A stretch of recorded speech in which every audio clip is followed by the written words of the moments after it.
안녕하십니까? GBS 청취자 여러분, 그리고 매일 복음 형제 자매님들. 자, 오늘은 철학 3을 만나다. 강신주 교수님, 철학 3을 만나다. 아주 좋은 책입니다. 제가 이걸 1부, 2부로 할지 오늘 끝낼지는 모르겠지만 한번 해보겠습니다. 먼저 기도합니다. 철학이 3을 만난다는 이 책, 강신주 교수가 쓴 책입니다. 이것에서 우리가 꼭 필요한 주님이 원하시는 인사이트만 하나님께서 출연해 주시옵소서. 감사하며 예수님의 이름으로 기도합니다. 아멘.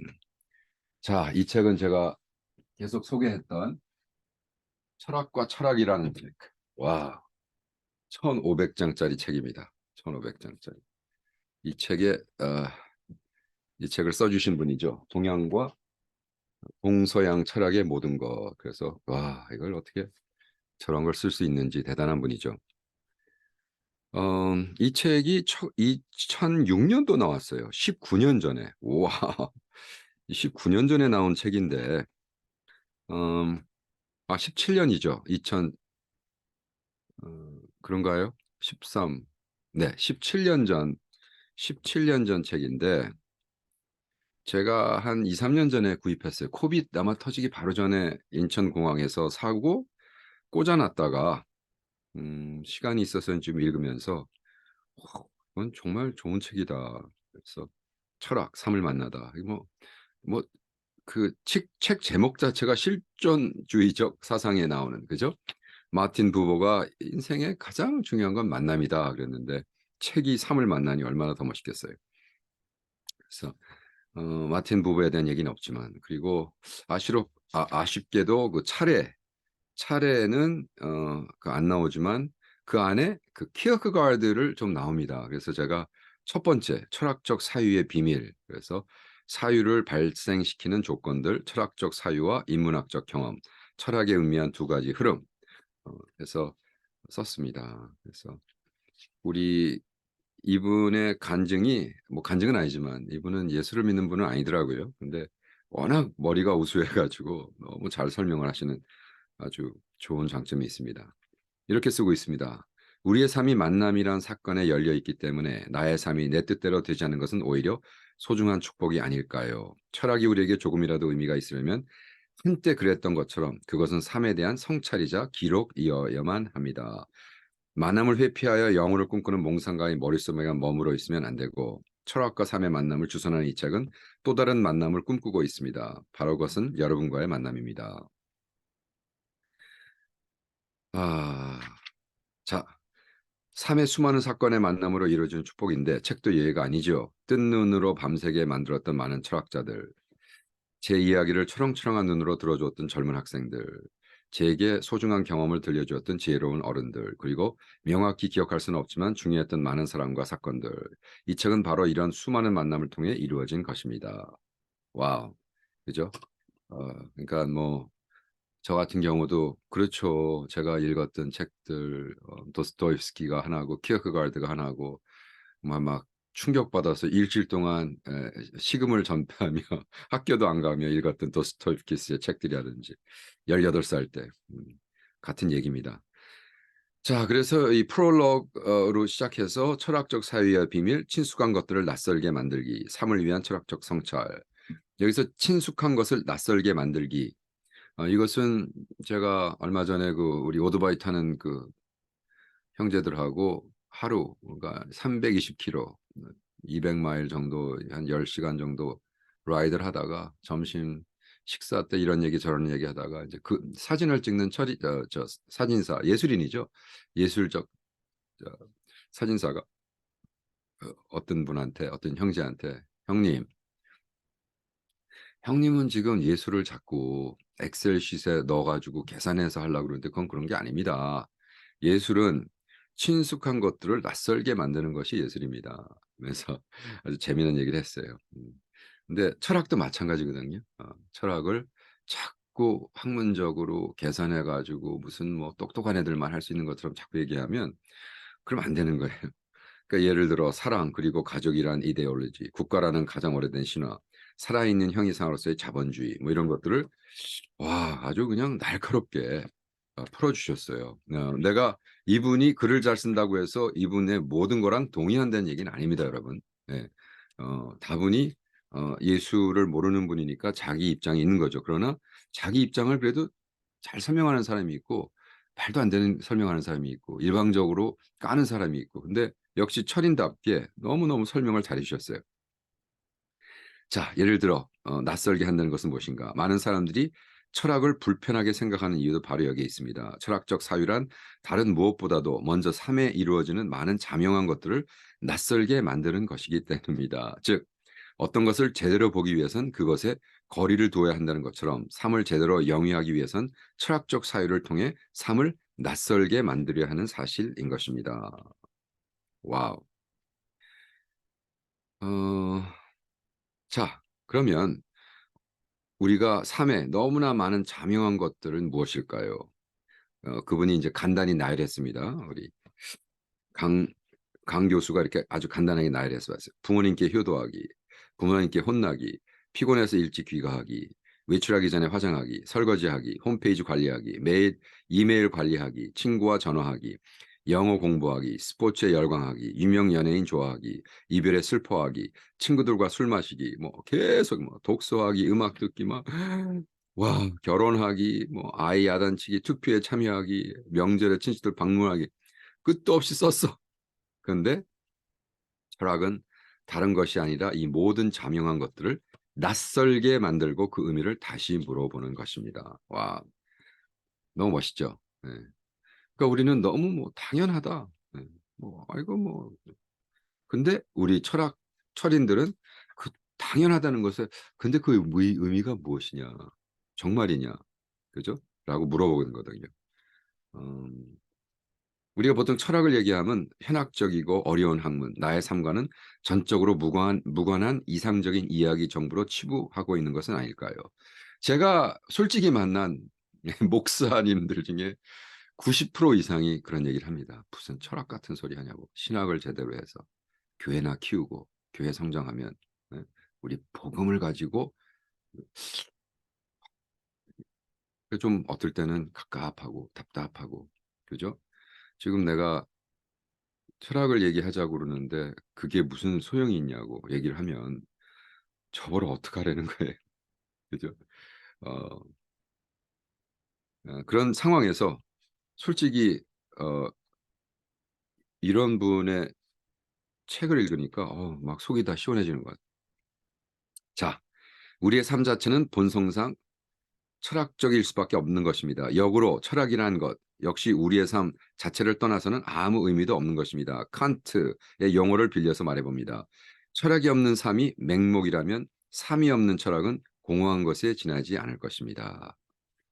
와, 멋있네요. 1부는 철학적 사유, 2부는 우리가 자명한 것이라고 생각하는 내지 테마, 사랑, 가족, 국가를 낯설게 바라보게 할 것입니다. 3부는 우리의 구체적인 삶을 철학적으로 성찰하는 부분입니다. 했습니다. 그래서 첫 번째, 철학적 사유의 비밀.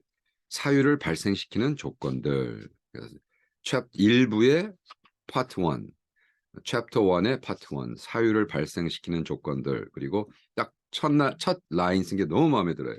우리는 항상 생각하고 있는 것은 아니다. 이게 실존주의자들의 아주 기본적인 아규먼트거든요. 자꾸 데카르트가 우리는 생각한다, 고로 존재한다. 그래서 우리는 생각하는 존재라고 생각하는데 우리는 항상 생각하고 있는 것은 아니다. 왜? 그러나 항상 존재한다. 우리가 생각을 안 해도 존재한다. 이것이 이제 실존주의잖아요. 이런 질문을 하죠. 항상 우리가 정말 생각할까? 하면서 하이데거 얘기를 합니다. 우리 강 교수는 먼저 화장실 갈 때 문 여는 얘기를 하면서 그 다음에 하이데거를 얘기하지만 하이데거가 한 얘기가 그거거든요. 하이데거가 뭐라고 썼냐 하면 뭐라고 이야기하냐면 당신이 아침에 일어나 화장실 갈 때 무슨 생각을 하시냐 말이에요. 일어나야 된다. 왼쪽 다리를 내리고 오른쪽 그거 허리를 조심해서 올리고 오른쪽 먼저 가고 왼쪽 보고 어두우니까 천천히 가고 그 다음에 이제 자는 동안은 내 밤 사이에 내 방광은 소변으로 가득 찼구나. 지금 소변을 엠티하지 하면 안 되겠다. 일어나서 손잡이를 돌려 방문을 열고 방을 나가. 9발자국 걸어가서 화장실에 불을 켜고 변기 뚜껑을 열고 뭐 이렇게 그렇게 생각하냔 말이에요. 그거 저는요 뭐든 하는 걸 생각하면서 합니다. 고로 나는 존재합니다. 그건 또라이죠. 정신병자가 그렇죠. 생각 무의식으로 한다는 거예요. 그래서 사례가 보여주는 것처럼 우리는 항상 생각하고 있는 것은 아닙니다. 그죠? 그런데 기대하지 않았던 사건. 왜 탁 불을 켰는데 불이 안 켜졌어? 왜 불이 안 켜졌을까?부터 생각하는 거예요. 그죠? 딱 화장실에 불 지는데 화장실이 축축하고 물이 젖어 있어. 토일렛에 물이 빠졌나? 어? 어디서 물이 새나? 창문을 열었는데 비가 왔나? 그때부터 이제 생각이라는 것이 킥인하는 거예요. 존재는 하고 있었는데. 존재하지 않은 상태가 갑자기 생각함으로써 존재가 된 게 아니라 원래 존재하던 상태에서 생각이라는 것이 들어왔다는 거예요. 그래서 존재가 실존보다 앞선다. existence precedes essence라는 것이 나온 겁니다. 그래서 하이데거는 어떤 사람이냐? 존재와 시간, Sein and Zeit, Being and Time 이란 유명한 철학을 썼던 독일의 철학자입니다. 이 책을 보면 하이데거도 인간이 생각한다는 사실을 자명한 것을 인정하지 않고 인간은 과연 어떤 언제 사유하게 되는가를 숙고하고 있습니다. 그런 면으로 처음이죠. 엄청난 분이죠. 그죠? 그러니까 여기에서 또 무슨 얘기를 하냐면 우리는 이제 이건 하이데거 이야기입니다. 강 교수 얘기가 아니라 하이데거가 가까이 손안에 있는 존재자를 배려하면서 사용 불가능한 것으로 다시 말해 특정한 용도로 사용하기 전에는 부적절한 것으로 만나게 될 수 있다. 이 경우 작업 도구는 파손된 것으로 판명되고 재료는 부적합한 것으로 드러난다. 도구는 여기에서도 어쨌거나 손안에 있기는 하다. 이런 사용 불가능의 발견의 도구는 마침내 우리 눈에 띄게 되는 것이다. 이건 또 무슨 얘기냐면 여기는 안 써 있지만은 망치. 망치가 망치로서의 존재는 뭐냐? 못을 두드리는 거로 존재하잖아요. 그죠? 벽을 부수는 거로 존재하고. 근데 그게 사람 머리통을 깨는 거로 존재하면 살인 도구가 되는 거고. 그죠? 근데 그 존재라는 것이 내가 살인 도구로 이게 아니라는 거죠. 그죠? 그래서 하이데거는 존재와 시간에서 하이데거가 말하자는 것은 바로 낯설음이 찾아오는 바로 그 순간 우리의 생각이 깨어나 활동하기 시작하는 시점이라는 것. 이거 좀 복잡한가요? 우리 키어크가르드로 쭉 갈까요? 그래서 이 낯설음, 죽음, 마주침, 뭐 이런 마주침이라는 것은 무엇인가? 그래서 예를 들어 이런 얘기를 합니다. 마주침. 들레즈라는 철학자가 마주침이라는 이야기를 하는데 왜 아내가 밤늦게 안 들어오면 무슨 일이 있나? 혹시 변당한 건 아닐까?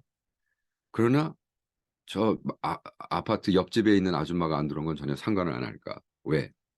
죽음이라는 사건이 우리에게 드러나는 방식. 그래서 죽음을 갖고 들어옵니다. 사건, 마주침, 기호. 기본적으로 우리에게 낯선 것입니다. 이런 낯섦이 바로 우리로 하여금 생각하도록 강요하는 것이죠. 드루레즈는 이런 낯섦의 의미를 생각이라고 여겼습니다. 그러니까 우리가 이게 왜 그러지? 낯설음. 그죠? 뭘 부딪혔어. 기호. 어떤 사인을 봤어. 심볼. 그래서 과학적으로 보면 죽음은 어떤 생물체의 생물학적 기능이 정지되는 것을 말하는데, 그죠? 죽음은 크게 세 종류로 우리에게 경험합니다. 첫째는 제1층 죽음, 나의 죽음. 둘째, 제2층 너의 죽음. 제3층 다른 사람이 죽음. 그죠? 1, 2, 3. 나의 죽음, 너의 죽음. 예를 들어 나의 죽음, 내 아내의 죽음, 제니의 죽음, 내 아들의 죽음, 아니면 그 다음에 옆집 아저씨의 죽음. 이 세금 중에서 가장 불편하고 낯설게 여겨지는 것이 즉 뭐예요? 고통을 주죠. 고통을. 죽음 때문에.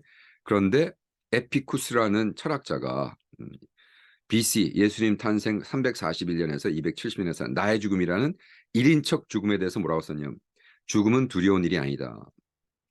왜? 살아가면서 두려워할 것이 없다. 그러므로 내가 죽음을 두려워하는 이유는 죽을 때 고통스럽기 때문이 아니라 죽게 된다는 예상이 고통스럽기 때문이다. 죽음은 산 사람이나 죽은 사람이나 모든 아무나 상관이 없는 것이다. 왜냐하면 산 사람에게는 아직 죽음이 오지 않았고 죽은 사람 이미 존재하지 않기 때문이다. 하면서 죽음에 대한 얘기를 하는데 거기에 이제 키어크가르드라는 철학자가 딱 등장을 하는 거예요. 1813년에서 1855년 동안 살았던 소렌 키르케고르. 교환 가능한 것과 교환 불가능한 것에 대한 죽음에 대한 이야기를 합니다. 자, 보세요. 근본적으로 우리가 여기서 생각할 것이 하나 더 있습니다. 왜 이칭적 죽음, 하나의 사건으로 우리의 생각을 강요하는데 3인칭적 죽음은 그냥 스쳐가는 것일까요? 우리에게 별다른 생각을 강요하지 않은 채 흘러가는 것일까요? 왜 나의 아내의 밤늦은 귀가는 하나의 사건이 되어 나의 내리를 지배하는데 옆집 아줌마님의 행실불명은 그런 힘을 발휘하지 못할까요? 다시 질문해보면 왜 어떤 경우에는 나의 사건을 의미하는 찾는 사람, 즉 기호의 해석자가 되지만 다른 경우에는 그렇지 않고 단순히 무관심한 방관자가 되는 것일까요? 이것은 근본적으로 우리가 타자를 두 가지 방식으로 이해하기 때문입니다. 이 두 가지 방식의 차이를 음미해 보기 위해 잠시 키에르케고르의 두려움과 떨림을 넘겨보도록 하죠. 그러니까 이 강 교수가 굉장히 똑똑한 게 자기가 쓰고자 하는 거를 글을 다 쓴 다음에 다른 철학자들이 한 이야기를 가서 어플라이를 하는 거예요. 그러니까 이거 내가 보기엔 아주 장기간 동안 가꾸를 짜놓고 하다가 키어크가르드의 그렇지. 이 책이 있지. 두려움과 떨림. 그죠? Fear and Trembling. 두려움과 떨림의 책에서 이런 얘기를 했지. 거기서 두려움과 떨림 이것은 아브라함과 하나님의 관계를 이야기하거든요. 그죠? 두려움과 떨림. 자, 이렇게 쓰고 있습니다. 이거는 지금 키어크가르드의 글입니다. 아브라함이 행한 일에 대한 윤리적 표현은 그가 이삭을 죽이려고 했다는 말이 되고 또한 그 행위에 대한 종교적 표현은 그가 이삭을 제물로 바치려 했다는 말이 된다. 그러나 이런 모순 가운데 바로 어떤 사람이 잠을 뺏어 버릴 수 있는 불안이 놓여 있다. 만약 이런 불안이 없다면 아브라함은 현지에 있는 그 자신은 아닐 것이다. 와, 갈등과 고뇌. 왜 갈등과 고뇌했죠? 윤리적으로 볼 때 자신의 아들을 죽인 것은 용서받지 못할 죄죠.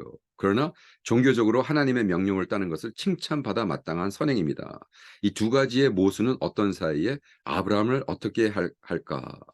여러분, 모순이라는 단어 제가 소개했지만 그게 무슨 순자죠? 네.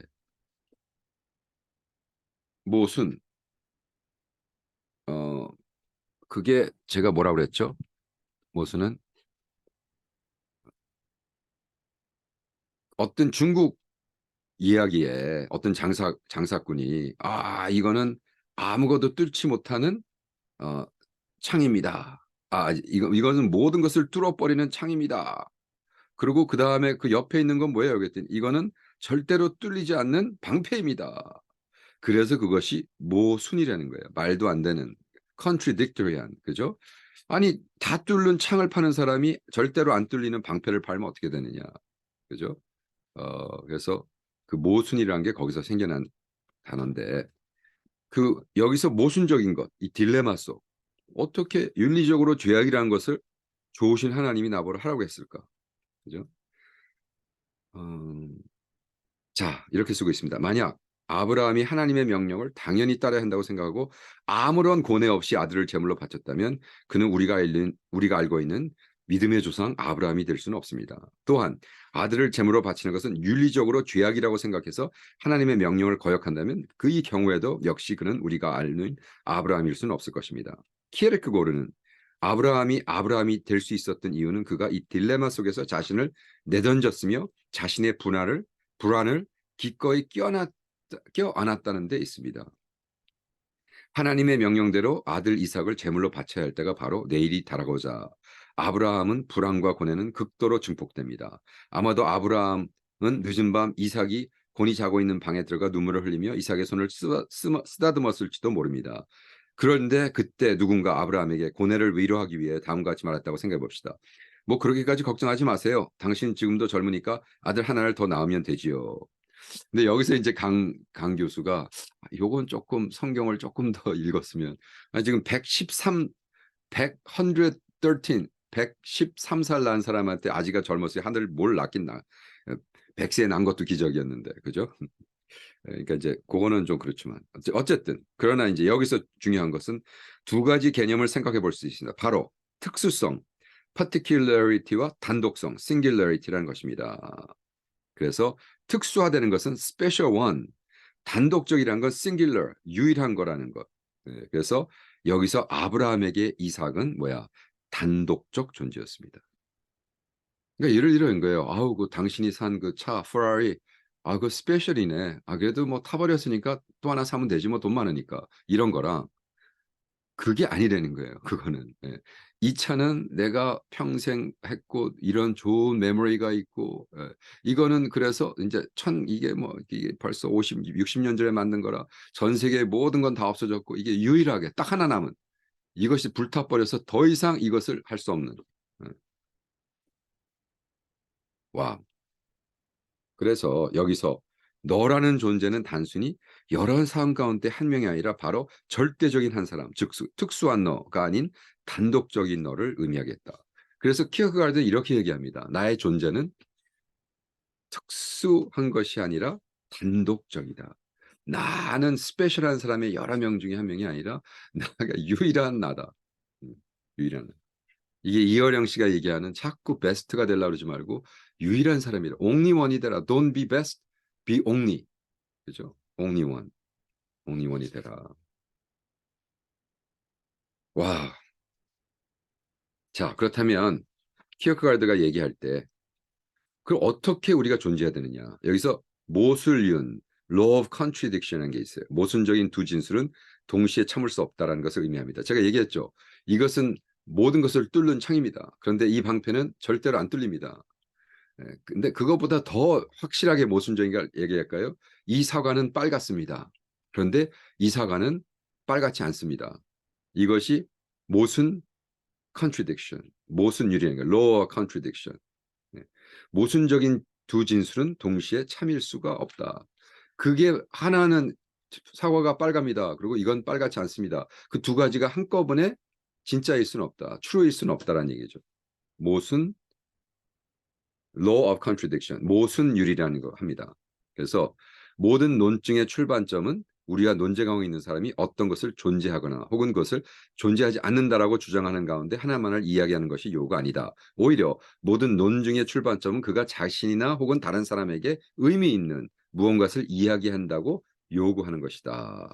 예를 들어 어떤 사화가 붉으면서도 동시에 붉지 않다라고 누군가 이야기한다면 우리는 이것이 무의미한 이해하고 짜증을 내기 쉽습니다. 사과가 붉다는 거야? 아니 붉지 않다는 거야. 그죠? 이런 모순. 그 흔히 우리는 모순이라는 말을 무의미, 넌센스와 연결시어 이해하고 합니다. 우리가 아리스토텔레스와 마찬가지로 모순된 주장은 어떤 정보도 없다고 쉽게 생각해 버리기 때문이죠. 그러나 그렇지 않습니다. 들레스가 이런 얘기를 합니다. 들레스는 부조리의 철학의 무의미란 단순히 의미와 대립하는 것이다.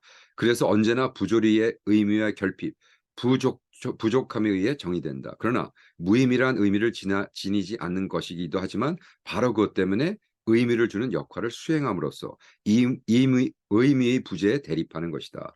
의미의 논리는 부의미의 의미에 대한 것이다. 아, 이걸 어떻게 얘기할까요? 이렇게 얘기합니다. 이걸 저의 간증으로 할게요. 많은 사람들이 이야기합니다. 목사님 책을 왜 이렇게 많이 쓰세요? 근데 뭐 주님이 쓰라고 해서 씁니다. 그 책 많이 누가 사서 보나요? 아니요, 안 사서 봐요. 와, 목사님은 지금 이 많은 기간 동안을 아무도 안 사서 보는 책을 그렇게 쓰신단 말이에요. 그건 무의미하지 않습니까? 왜? 책을 쓴다는 건 누군가 읽어야 되는데 아무도 안 사서 본다고 무의미하다.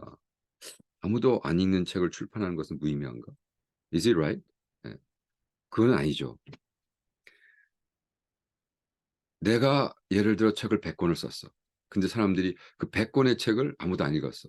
그래서 당신은 무의미한 삶을 살았다고 하냐? 아니면 100권을 쓴 저자의 삶을 살았다는 것이 무슨 의미인가? 100권의 책을 쓴 저자로서의 삶, 존재했다는 무의미적 삶과 그 무의미적 삶을 크리했다는 존재, 그죠? I exist.